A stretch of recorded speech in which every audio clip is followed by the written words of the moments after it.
দিনটা ছিল বুধবার, নববর্ষের দিন। সকাল সকাল আজকে একটু ঘুম থেকে উঠে স্নান করে ঠাকুরকে প্রণাম করে এসে এখন একটু চুলটা আঁচড়ে নিলাম।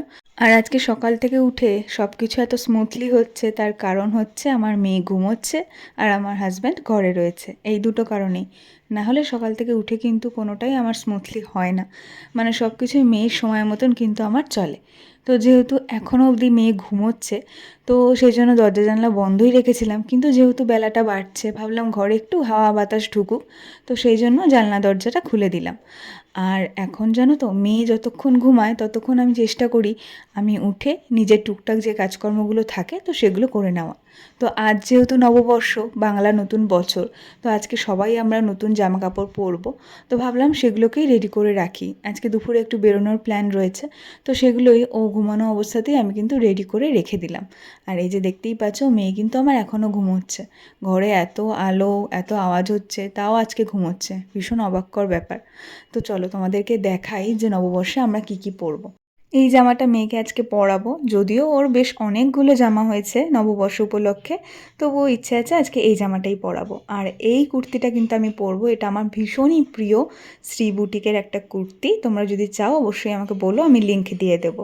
আর আমার হাজব্যান্ড এটা পরবে।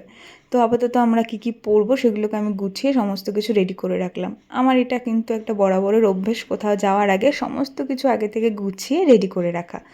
আর মেয়ে উঠে গেছে অলরেডি, তো ওর বাবার কাছে রয়েছে, তো আমি ওকে উঠিয়ে দিই। আমার প্রথম কাজই হলো বেডশিটটা চেঞ্জ করে নেওয়া। বাংলা নতুন বছর উপলক্ষে আমি কিন্তু প্রত্যেক বছরই একটা করে নতুন বেডশিট মানে পাল্টাই, তো চেঞ্জ করি। সেদিনকে পাতিও, তো আজকেও সেরকম করেছি, অন্যথা কিছুই হয়নি। আর এদিকে দেখো, মেয়েকেও সকাল সকাল স্নান করিয়ে খাইয়ে দাইয়ে রেডি করিয়ে দিয়েছি। ও এখন খেলছে বসে বসে, আর ও কিন্তু একটা সুন্দর নতুন জামাই পরেছে। তো এদিকে দেখো, ও খেলাধুলাতে ব্যস্ত, আর আমিও একটু পরে বেরোবো, তো সেই জন্য রেডিও হবো, কিন্তু তার আগে ওর সাথে একটু খেলাধুলা করে নিচ্ছি। আর এখন না, ওর সাথে সময়গুলো কাটাতে আমার ভীষণ ভালো লাগে। মানে প্রত্যেকটা সময় এত ভালো কাটে। ছোটোবেলায় যেমন ও ভীষণ কান্নাকাটি করতো, সেই সময় দিশেহারা হয়ে পড়তাম যে কী করবো, কীভাবে ওকে সামলাবো, বুঝতে পারতাম না। কিন্তু এখন যেহেতু ও সমস্ত কিছু অনেক কিছু বোঝে, তো সেই জন্য বেশ ওর সাথে সময় কাটাতে, ওর সাথে খেলাধুলা করতে বেশ ভালো লাগে। তো চলো আমি রেডি হয়ে নিই। তো দেখো, গরমে ঘেমে নিয়ে বিধ্বস্ত হয়ে কিন্তু রেডি হয়ে নিয়েছি এই ইয়েলো কুর্তিটা পরে। আমার তো ভীষণই ভালো লাগছে কুর্তিটা পরার পর। তোমাদের কেমন লাগছে অবশ্যই কমেন্ট করে জানিও। আর ওইদিকে আমার হাজব্যান্ডও রেডি হয়ে গেছে। আর এদিকে দেখো, আমার মেয়েকে কিছুই রেডি করিনি, ওকে এখন ওর দিম্মির বাড়িতে রেখে আমরা একটু বেরোবো লাঞ্চ করতে। তো দেখতেই পাচ্ছ, বেরিয়েও পড়েছি। মেয়েকে নিয়ে যাওয়ার প্ল্যান ছিল, কিন্তু যেহেতু ওর শরীরটা একটু খারাপ, পেটটা প্রবলেম হয়েছে, তো সেই জন্য ওকে নিয়ে গেলাম না। আর বাইরে যে যা পরিমাণ রোদ রয়েছে আজকে, তো এই রোদের মধ্যে ওকে না নিয়ে গিয়ে মনে হয় ভালোই করেছি। তো আমরা চলে এসেছি 16 আনা বাঙালিতে।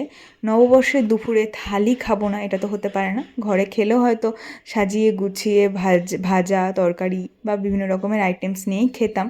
তো যেহেতু ঘরে খাচ্ছি না, বাইরে খাচ্ছি, তো সেই জন্য ভাবলাম যে না, থালিই খাবো। আর আমরা অর্ডার করে দিয়েছি 2টো মহারাজা থালি। তো প্রথমে প্রত্যেকবারই আমরা একবারে একগাদাই জিনিস অর্ডার করে ফেলি, তারপর লাস্টে খেতে খেতে যখন হাঁপিয়ে যাই তখন মনে হয় যে কেন অর্ডার করলাম। এটা আমাদের প্রত্যেকবারেরই কিন্তু নিয়ম হয়ে গেছে। মানে প্রতিবার ভাবি যে একটা থালা নিয়েই আমরা দুজনে মিলে শেয়ার করে খাবো, কিন্তু যতবারই আসি সেসব ভুলেই যাই, দিয়ে 2টো থালি অর্ডার করে ফেলি, দিয়ে খাওয়ার পর লাস্টে গিয়ে আমাদের অবস্থা কিন্তু খারাপ হয়ে যায়। তো যাই হোক, কোনো রকমে খেয়েছি, আর লাস্টে কিন্তু ছিল মিষ্টির এত কিছু আইটেম। তো এখন বাজে প্রায় সন্ধে 7:30 মতন। মেয়েকে রেডি করিয়ে নিয়ে সন্ধ্যাবেলা বেরিয়েছি আমি আর মা মিলে। কয়েকটা দোকানেও যাওয়ার ছিল, তো সেগুলো কমপ্লিট করে এখন আমরা এসেছি কিন্তু রাধাকৃষ্ণ মন্দিরে। এখানে এখন কৃষ্ণ নাম জপ হচ্ছে, কীর্তন হচ্ছে। তো আমার মেয়ে কিন্তু এগুলো ভীষণ এনজয় করে, খুব ভালো লাগে ওর, আমারও বেশ ভালো লাগে। তো সমস্ত কিছু মিটিয়ে চলে এসেছি এখন ঘরে। আর বাংলার নতুন বছর মানে কিন্তু ম্যান্ডেটরি হচ্ছে মিষ্টির প্যাকেট, তারপর ক্যালেন্ডার, এগুলো কিন্তু থাকবেই, ছোটোর থেকেই সেই দেখে আসছি। তো এবারেও কোনো কিছুর অন্যথা হয়নি, দেখতেই পাচ্ছ কত কত মিষ্টি, ক্যালেন্ডার, সব কিছু কিন্তু রয়েছে। সব মিলিয়ে কিন্তু দিনটা বেশ ভালো কাটলো।